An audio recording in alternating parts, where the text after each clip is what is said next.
สวัสดีค่ะทุกคนยินดีต้อนรับเข้าสู่ช่องเดทอินดี้กินเที่ยวไปกับคนอินดี้นะคะวันนี้เราก็จะมาทำอาหารกินกันกับเพื่อนบ้านอีกแล้วค่ะเมนูวันนี้เป็นหมูย่างแล้วก็ผัดกะเพรานะคะผัดกะเพรายังไงให้อร่อยและไม่อมน้ำมันมาฝากกันด้วยค่ะ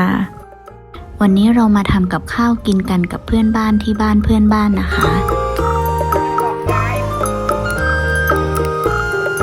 เรามาทำกับข้าวกินกันหลายคนค่ะส่วนมากก็จะช่วยกันทำนะคะเมนูแรกเป็นหมูย่างนะคะเรามาเตรียมหั่นหมูและหมักหมูทิ้งไว้ค่ะตอนนี้เราก็กำลังเตรียมเครื่องผัดกะเพรากันอยู่นะคะปอกกระเทียมสับหมูสับแล้วก็ตำพริกกระเทียมพอหยาบๆนะคะแล้วก็เตรียมใบกะเพรานะคะกะเพรายำแมลงเรามาดูวิธีการผัดกะเพราให้อร่อยและไม่อมน้ำมันกันนะคะจริงๆถ้าใครไม่อยากกินน้ำมันก็ไม่ใส่น้ำมันก็ได้นะคะแต่ว่าเราว่ามันไม่หอมค่ะแล้วก็มีวิธีการผัดไม่ให้อมน้ำมันนะคะแล้วก็อร่อยด้วยค่ะเราไม่ได้ทำเองนะคะพี่สาวเป็นคนทำค่ะแล้วก็บอกสูตรเคล็ดลับมาเราก็นำมาแชร์เพื่อนๆกันค่ะพอหมูสับสุกแล้วน้ำที่ออกมาจากหมูก็เทออกนะคะแล้วค่อยเทน้ำมันลงไปทีหลังเพื่อที่จะผัดพริกกระเทียมทำแบบนี้จะทำให้หมูไม่อมน้ำมันหอมอร่อยด้วยค่ะผัดพริกกระเทียมหมูสับให้เข้ากันแล้วเราก็มาปรุงรสกันค่ะใส่น้ำตาลซอสฝาเขียวซอสหอยนางรม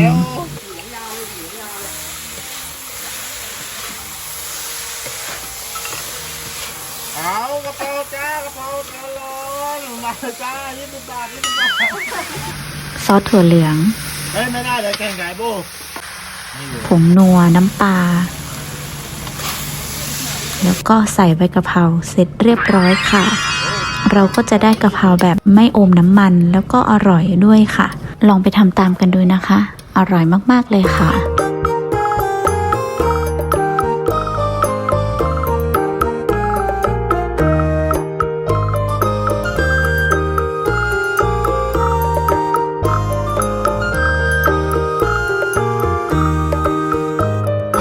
ต่อมาเมนูหมูย่างนะคะแต่ว่าเราไม่ได้ถ่ายตอนหมักหมูมาให้ดูนะคะเดี๋ยวมีโอกาสครั้งหน้าเราจะถ่ายสูตรหมักหมูให้นุ่มแล้วก็อร่อยมาฝากกันนะคะเรามาทำน้ำจิ้ม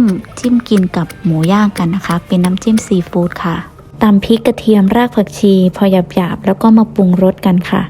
ใส่น้ำตาลใส่เกลือใส่น้ำปลาเราไม่ได้ใส่น้ำตาลปี๊บนะคะใส่น้ำตาลทรายขาวธรรมดาก็อร่อยเหมือนกันค่ะน้ำมะนาวบีบมะนาวนะคะปรุงรสตามใจชอบเลยค่ะใส่น้ำอุ่นเราไม่ได้ถ่ายตอนใส่น้ำอุ่นนะคะเรียบร้อยค่ะกินกับหมูย่างเข้ากันมากๆเลยค่ะ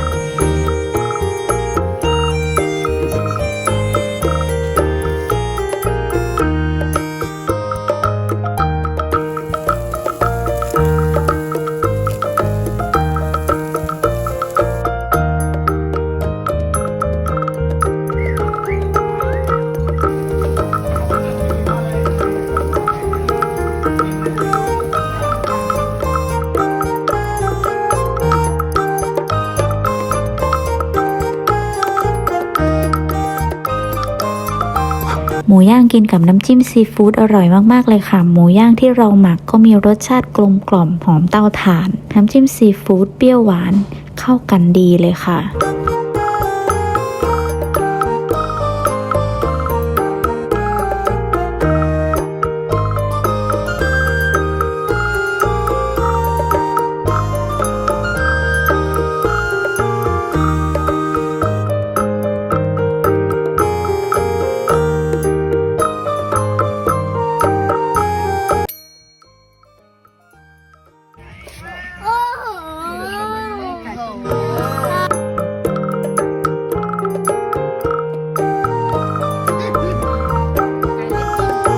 วันต่อมาวันเกิดเพื่อนบ้านเรามากินไก่ต้มน้ำปลากับไก่ใต้น้ำกันค่ะ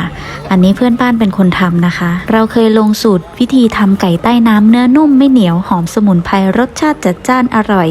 สามารถคลิกลิงก์ด้านบนได้เลยนะคะขอบคุณที่รับชมแล้วเจอกันใหม่คลิปวิดีโอหน้าค่ะ